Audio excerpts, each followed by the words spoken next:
Au milieu de la mer, un navire utilise une grue pour récupérer une « dame de fer » vieille de 500 ans. Pendant que Discord observe, ces hommes l'ouvrent et trouvent Kin, qui a survécu toutes ces années parce qu'elle est immortelle. Pendant ce temps en Croatie, une équipe de mercenaires immortels est en mission pour arrêter un trafiquant d'armes. Andy a perdu son immortalité il y a 6 mois, mais elle travaille toujours avec ses amis éternels. Le groupe surveille la maison du trafiquant et attend une occasion. Lorsqu'un garde s'approche d'un arbre pour uriner, Andy et l'ancien agent de la CIA James l'encadrent et le mettent KO. Nikki et Joe se faufilent dans le jardin et commencent à se battre contre 2 autres gardes. Quand l'ennemi sort un couteau, Joe perd son pouce, mais riposte en poignardant l'homme, puis replace son pouce sur sa main qui se réattache en guérissant. Ensuite, le couple tire en l'air et vole 2 voitures pour attirer les gardes hors de la maison. Les hommes montent sur leur moto et les poursuivent, laissant la porte libre à Andy et James pour entrer. D'autres gardes apparaissent et ouvrent le feu, alors le duo se précipite pour se cacher. Andy trouve une épée au mur et la vole pour combattre, taillant tous les hommes en quelques secondes. Elle sort puis entre dans une autre pièce par une autre porte pour surprendre et tuer rapidement d'autres gardes par derrière. Sur la rivière, Neil, un ancien marine, arrive en bateau et ouvre le feu sur les hommes à l'arrière de la maison. Le bateau s'écrase contre les escaliers et Neil doit sauter pour continuer à pied, tirant sans cesse sur ses poursuivants. Elle grimpe au mur pour atteindre le balcon, et quand une balle touche son cou, la blessure se referme vite grâce à son pouvoir. À l'intérieur, Andy et James combattent également car les ennemis n'arrêtent pas d'arriver. Ils utilisent divers coups de feu, coups d'épée et coups de poing pour les abattre. À ce moment, Neil saute par-dessus le balcon, attrape un drapeau pour se balancer contre les murs, brise une fenêtre et rejoint ses amis pour tuer le dernier garde. Sur la route autour de la montagne, la poursuite continue aussi. Les gardes ouvrent le feu, Joe et Nikki ripostent et tuent quelques hommes. Lorsque leurs voitures se rejoignent, Nikki commence à ramper par la fenêtre pour rejoindre Joe. Une voiture ennemie le percute, lui cassant une jambe, mais l'impact fait sortir la voiture de la route et elle s'écrase. Une fois que la jambe de Nikki guérit, il repousse les motos arrivantes avant de monter enfin dans la voiture. Ils commencent à revenir, mais un nouveau véhicule ennemi surgit de nulle part. Ils entrent en collision et les héros tombent à la mer, ils doivent donc nager jusqu'à la rive. Dans la maison, le trio monte à l'étage et continue de tuer les gardes jusqu'à trouver le trafiquant. En quelques tirs, ils le font tomber du balcon à sa mort. Avant de partir, Neil vole une lance dans la collection du trafiquant. Le soir, James reçoit un appel d'un ami de la CIA qui l'informe qu'ils n'ont pas tué le vrai chef des trafiquants, seulement un pion. Une photo d'une caméra de sécurité montre que la vraie cible est Discord, que Neil reconnaît de ses rêves. Elle l'a vu dans une bibliothèque tuer un homme avant de voler certains de ses livres. Le lendemain à Paris, Booker a beaucoup bu depuis qu'Andy l'a expulsé de l'équipe pour trahison. En rentrant chez lui, il remarque la porte ouverte et sort immédiatement son arme. Kin l'attend et l'enlève avec l'aide d'un homme de main. Booker est emmené dans une maison de plage où Kin explique qu'il était facile à trouver car il est devenu un ivrogne négligent. Elle insiste sur Andy, mais Booker jure qu'il ne sait pas où elle est. Kin est en colère car elle pensait qu'Andy était piégé comme elle, mais elle est en réalité libre, profitant de sa vie au lieu de la chercher. Pendant ce temps, le groupe se sépare pour faire une pause. En France, Joe dit à Nikki qu'il a besoin de temps seul, et Nikki fait semblant d'accepter, mais sans que Joe ment. Il fait venir Neil pour le suivre et il le coince en ville, découvrant que Joe livrait des courses à Booker pour l'aider.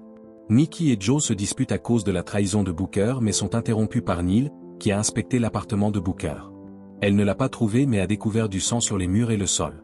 En Corée, Andy et James rendent visite à Tua, un autre immortel qui autrefois a refusé de rejoindre l'équipe.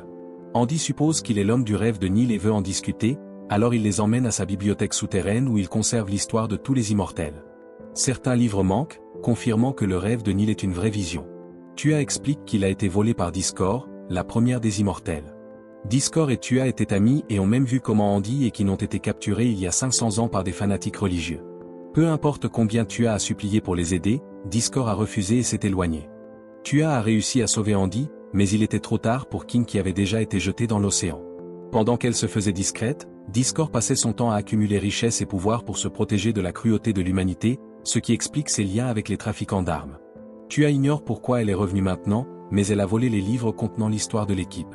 Andy avoue avoir perdu son immortalité et craint que Discord ne le sache.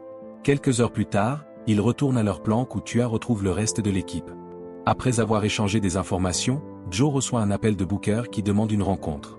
Nikki et Joe vont le chercher et le ramènent à la maison, où personne n'est content de le voir. Booker dit à Andy que Kin est libre et lui donne une lettre d'elle lui demandant de la rejoindre à leur ancien lieu spécial. Andy se précipite vers sa voiture pour partir. Neil la suit et la convainc de l'emmener en renfort. À la maison, Booker essaie d'être amical, mais Nikki rappelle qu'on ne peut être sûr qu'il ne les a pas encore trahis. Pendant le voyage, Andy se remémore le jour où elle a perdu Kin, le lieu brûlait, furieuse, elle a failli tuer un homme au hasard, stoppée seulement par le souvenir de sa bien-aimée. Il s'arrête dans une station-service où Andy avoue sa peur qu'il n'aime pas ce qu'elle est devenue, Neil s'inquiète car elle ne l'a jamais vue aussi nerveuse ou effrayée. Le lendemain en Italie, Andy rencontre Keane sous le regard lointain de Neil. Andy s'excuse de lui avoir failli et explique qu'elle a cherché Keane, mais l'océan est trop vaste et profond. Quand Andy lui propose de rejoindre l'équipe, Keane refuse, ne voulant plus lutter pour l'humanité après ce qu'elle a subi. Réalisant qu'Andy ne la quittera pas pour elle, Keane s'éloigne et Andy la suit en disant à Neil de rester en arrière. À ce moment, Neil voit Discord sortir d'un bâtiment. Andy tente d'arrêter Keane, qui se défend et engage un combat dans une ruelle, bien qu'Andy affirme ne pas vouloir se battre. Les deux femmes, excellentes combattantes, utilisent leur environnement comme appui et échangent des coups jusqu'à ce que Neil les interrompe en annonçant que Discord est derrière elles. Discord leur sourit simplement et s'éloigne, suivi par Neil.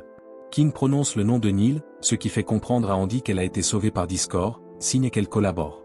Elles reprennent le combat et Keane arrache le collier d'Andy, un cadeau qu'elle lui avait fait. Quand Keane prend la fuite, Andy la poursuit mais la perd dans la foule. Pendant ce temps, Neil entre dans une église pour trouver Discord, qui affirme avoir été présente lors de la crucifixion de Jésus. Discord insulte Andy et l'équipe pour leur aide à l'humanité malgré tout ce que celle-ci a fait à leur espèce. Elle ajoute qu'elle et Neil sont liés, preuve à l'appui avec leur tache de naissance identique sur les bras. Selon Discord, Neil sera la dernière immortelle, mais elle part sans en dire plus. Le groupe revient à la planque et discute de l'événement sans savoir comment agir. Andy pense au jour où Keane lui a offert le collier et se recueille en privé. Tua demande à Booker si Neil a déjà blessé Andy, qui explique que lors de leur première rencontre, elles se sont battues et Neil a poignardé Andy. D'après une vieille légende, Tua conclut que Neil a le pouvoir de retirer l'immortalité et que Discord pourrait vouloir s'en servir pour éliminer tous les immortels. Il explique aussi qu'une fois blessé par Neil, un immortel peut choisir de transmettre son immortalité à quelqu'un d'autre avant de la perdre. Le matin, Booker dit à Andy qu'il devrait partir, mais elle lui permet de rester en raison de la situation d'urgence. Il avoue aussi qu'il aimerait avoir une date de péremption pour donner un sens à sa vie. Dans un aéroport, Discord continue de manipuler Keane pour se venger de l'équipe d'Andy. Keane dit vouloir aussi se venger de l'humanité, ce à quoi Discord acquiesce. Plus tard, un camion arrive devant une centrale nucléaire en Indonésie. Les gardes ouvrent immédiatement le feu, mais le camion fonce et percute la grille, provoquant une petite explosion. Les hommes pensent que le conducteur est mort, mais c'est Keane qui reprend vite ses esprits. Elle prend un otage pour distraire les gardes, tandis que les hommes de main de Discord les abattent tous par derrière. Ensuite, le groupe fonce avec plusieurs véhicules dans le bâtiment principal, semant la panique parmi les employés. Plus de gardes sont abattus tandis que Keane progresse vers les pièces intérieures. De retour chez Booker, il voit Neil s'entraîner dehors et lui demande un combat d'entraînement. Tua remarque que leurs compétences sont très proches et demande à se joindre à eux. Un combat commence entre les trois, prouvant qu'ils ont tous un talent exceptionnel au combat même contre plusieurs adversaires. Finalement, Neil coupe le bras de Booker et s'excuse, mais personne ne trouve cela grave. En privé, Booker montre à Tua que sa blessure ne guérit pas, confirmant la théorie, il n'est plus immortel. Booker demande à Tua de garder le secret vis-à-vis d'Andy. Peu après, James convoque une réunion car il a reçu des images de surveillance de la centrale nucléaire. L'équipe de Keane a pris le contrôle du bâtiment et installé une bombe dans le cœur nucléaire. Ils devinent tous que c'est un piège, mais ils n'ont pas le choix, une explosion nucléaire serait pire. En privé, Joe avoue à Nikki qu'il a peur, il se réconforte, conscient que leur amour restera éternel. Quelques heures plus tard, l'équipe arrive en moto à la centrale. James reste dehors et guide les autres via une carte du bâtiment dans leurs oreillettes. En fouillant, ils découvrent de petites bombes partout. Rapidement cernés par les hommes de main, ils évitent d'utiliser des armes à feu près des explosifs. Commence alors un combat corps à corps mêlant arts martiaux, couteaux, épées et haches. Les spires ne sont pas bons mais assez rapides pour diviser l'équipe. Alors que certains sont projetés des passerelles, une explosion surprise blesse gravement Nikki qui chute, mais il se relève vite. Tua, Nikki et Joe trouvent une porte et avancent, une autre petite explosion ralentit leur progression mais ne les arrête pas. Arrivés dans la salle de contrôle, encerclés par d'autres hommes de Discord, le combat reprend avec plus de violence et de mort. Ils battent leurs ennemis mais les portes se referment derrière eux, les piégeant. Du liquide d'azote commence à remplir la pièce et gèle aussitôt les trois hommes. D'autres arrivent pour emporter leur corps en sac. Dans la salle du cœur nucléaire, deux hommes encerclent Andy et la neutralisent avec un tasé. Neil tente un saut dangereux pour la rejoindre, mais le tuyau auquel elle s'accroche se casse et elle chute, ensevelie sous des débris. Une Andy furieuse maîtrise rapidement ses ravisseurs mais, en regardant autour, ne voit pas Neil. Dehors, James repère des hommes, sort son arme et ouvre le feu, mais ils sont trop nombreux et l'appréhendent vite. Andy s'inquiète car personne ne répond à ses appels.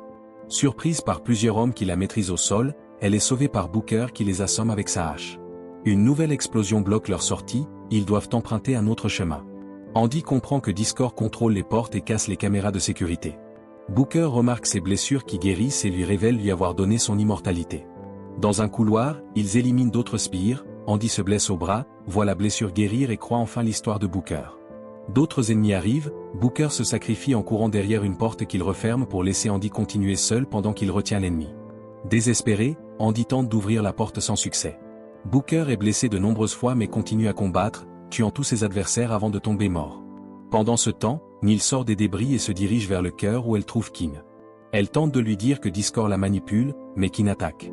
Elles échangent plusieurs coups avant que Neil ne tranche le ventre de Kin, lui ôtant son immortalité.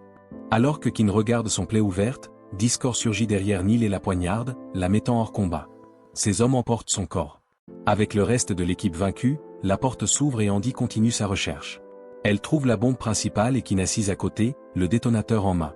Elles échangent quelques paroles sur leur philosophie d'antan et qui elles sont devenues, ce qui convainc Kin de ne pas faire exploser la bombe. En remarquant que Kin ne guérit pas, Andy entend un bruit étrange et court dehors. Discord emporte tous les corps dans 2 hélicoptères. Andy saute et brise la fenêtre d'un hélico avec sa hache pour s'accrocher. L'hélicoptère fait des cercles pour la déloger mais elle grimpe jusqu'au pilote. Dans la lutte, les pales heurtent un mur. Un pilote armé tire et Andy tombe sur le site.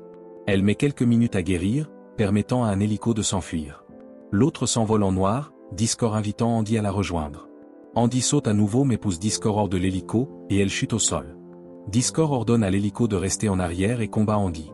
Les deux sont expertes à l'épée et s'échangent plusieurs coups.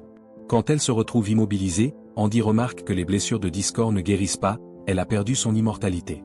Son plan a toujours été de capturer l'équipe pour que Neil lui transfère leur immortalité. Le combat continue, Discord prend le dessus et poignarde Andy en plein torse, la faisant s'effondrer. Discord part en hélico tandis qu'Andy jure de sauver ses amis. Plus tard, Andy fouille la bibliothèque de Tua sans rien trouver d'utile. Elle soigne Kin, et elles semblent se pardonner mutuellement. Elles s'équipent et conviennent de s'allier pour vaincre Discord.